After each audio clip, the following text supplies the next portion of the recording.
Om Shri Sai Ram. Our most humble pranams at the lotus feet of our dear Lord Sri Sathya Sai Baba. Swami came into our lives when we were very young, and a close friend of our mother's introduced us to Sai Center. At the time, we were living in Connecticut, and our parents wanted us to have a spiritual education and keep our Indian heritage alive. When we first joined the Sai Center, I was immediately able to join the Group 2 class with other children my age. But I, on the other hand, was too young to attend SSE. So my first memories of Sai Center were just sitting in bhajans and being with the other aunties on the ladies' side through bhajan sessions and then study circle. I remember being immediately struck by the power in the music, the collective singing in unison, and the energy that would permeate the room. Bhajans were an easy connection to Swami, and from that early age, whether it was the singing of Sanskrit bhajans and the various names of the Lord, or the English bhajans that I could connect to more easily. Bhajans helped us form the basis to express our devotion to Swami, just like we learned about the 9 forms of devotion in SSE, starting with Shravanam, as we listened to the bhajans and the stories sung about the Lord, to Kirtanam, and learning and singing bhajans every week, both at our weekly bhajan class and at Sai Center. Being part of this community of devotees allowed us to step away from homework, exams, and the stress of school, and instead immerse ourselves in something much bigger than us. One of my favorite memories was our group trip to Puttaparthi in 2005, and having the opportunity to sing bhajans directly in front of Swami. Let me set the scene. It was August 2005, super hot, mosquitoes buzzing everywhere, and for many of the children in the group, it was their first trip to Prashanti Nilayam. However, being in Bharti forces us to think beyond the physical discomforts and have constant remembrance or smaranam of his form and his name. We practiced every day of our trip and prayed to Swami to invite us to perform. Day after day passed and our faith was tested until Swami finally invited us to perform. We were so full of nervous excitement as we took our place in front of Swami. However, everything just faded away and all that remained was joy and bliss as we started to sing.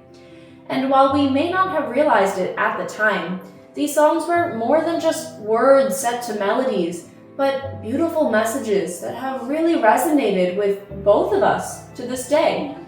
We wanted to share how a few of them have allowed us to carry Swami's teachings throughout our lives. One of my favorite songs from the program was Start the Day with Love. It sounds almost like a morning prayer to remind myself of what I must do every day before going about my routine, almost like my offering and worship of love, or archanam, to Swami. Start the day with love. Start the day with love. Fill the day with love. Fill the day with love. Spend the day with love. Spend the day with love. End the day with love. That is the God. That is the way to God. That is the way to God. That is the way to God. Start the day with love. Well, this song has been in my head many times, but one of the memorable occasions is how it helped me refine my career goals. Being in the finance industry can sometimes be challenging to reconcile with Swami's teachings. I really liked the complex math and economics problems, the daily changes in the markets, and intellectual stimulation I was getting every day. But I was confused. How can a career that is rooted in money and the pursuit of wealth help me stay on the path to God? In about my second year as an analyst, I was wrestling with the idea of leaving my career behind, doing some volunteering, and trying to find a different career path. I ended up speaking with one of my former SSE teachers about what I was thinking, and she reminded me of this song. She helped me understand that it's not so much the career you pick, but how you approach every day in that career. If you put all your love into every project and offer every action as an offering to Swami, you will still find your path to God. And I'm glad I stuck with it, as I've been able to navigate my career now to a place where I'm part of a company whose motto is through our clients' eyes. I can help people build financial security by constantly putting their needs of those who we serve first. This approach to a career, infusing it with love and compassion, has helped me continue on this journey with and towards Swami.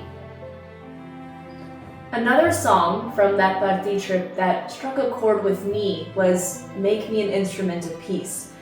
I think it's such a beautiful message about selfless service.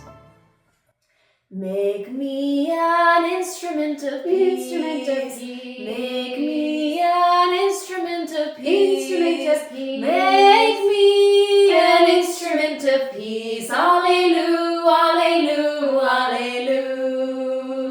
Alleluia, alleluia, alleluia. My introduction to Seva projects started in SSE, and it deeply impacted me. Even as a little 5-year-old in Group 1, we were taught about the spirit of Bhadasevanam, serving others with no expectation of a reward. I vividly remember the numerous Seva projects I took part in as an SSE student, visiting the local nursing homes to spend time with the elderly residents, preparing lasagna at soup kitchens, making Thanksgiving Day food baskets, and handing out healthy snacks at one of our local Sai medical camps. Incorporating this value of service to my everyday life has become very important to me and through every stage in my life. For example, in college, one of my most pivotal experiences was volunteering at a pediatric free clinic for uninsured and underinsured families. This was my first time working directly with patients and listening to and understanding what they needed, which oftentimes required more than just medical help. I remember meeting this young mother. She had just moved to Chicago from Georgia, and she came into her clinic with her 2 small children. And during patient intake, I learned that both her kids had been out of school for several weeks because they didn't have the necessary vaccines to enroll in the new school system. But it was clear they needed so much more than just routine vaccinations. Their move was sudden, had also left the family without health insurance, and the mother didn't know how to find a pediatrician for her children. So the immediate task was simple: get their children back to school, update their vaccines, and complete their school physical forms. But I also walked the mother through how to find insurance, the new Medicaid policies, navigating these forms online, and referring her to a nearby family health clinic, and personally following up with her several days later to make sure she received a priority appointment for her family. And this was one of my first exposures to the complexities of providing healthcare. And I immediately remember making a connection to Swami's words that I had learned about in an SSE class so many years before. Hands that serve are holier than lips that pray. I am forever grateful to Swami that I have been able to pursue a career in medicine where on a daily basis I can make myself an instrument to help my patients find their own peace in all aspects of their health and well-being. Well, over the years, we have talked to each other about our experience in Bhakti, and we will both always cherish this other memory of singing these beautiful words to our beloved Swami himself. Surrender to Sai, surrender to Sai, give him your troubles, surrender to Sai.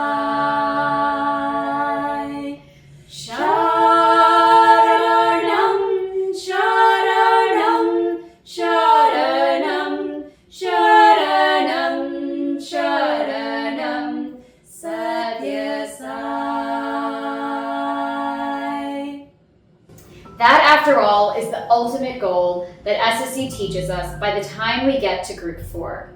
Surrendering to Swami so we don't have to worry about the ups and downs of life. As the song continues, if you have the faith that Swami knows the design of how our life is patterned, our heart will be lighter and our being divine. We will face both successes and challenges in life, but building that relationship with Swami, whether it is as our teacher or as a friend, is vital to find peace and balance in our life, and ultimately try and express that final form of devotion, Atma Nivedanam. That opportunity that Swami gave us to sing directly to him was an important milestone in our life. It was a reassurance that he will always be there for us and will forever be present in our lives. Thank you, Swami, for giving us that experience and this opportunity to share our reflections. Om Sai Ram.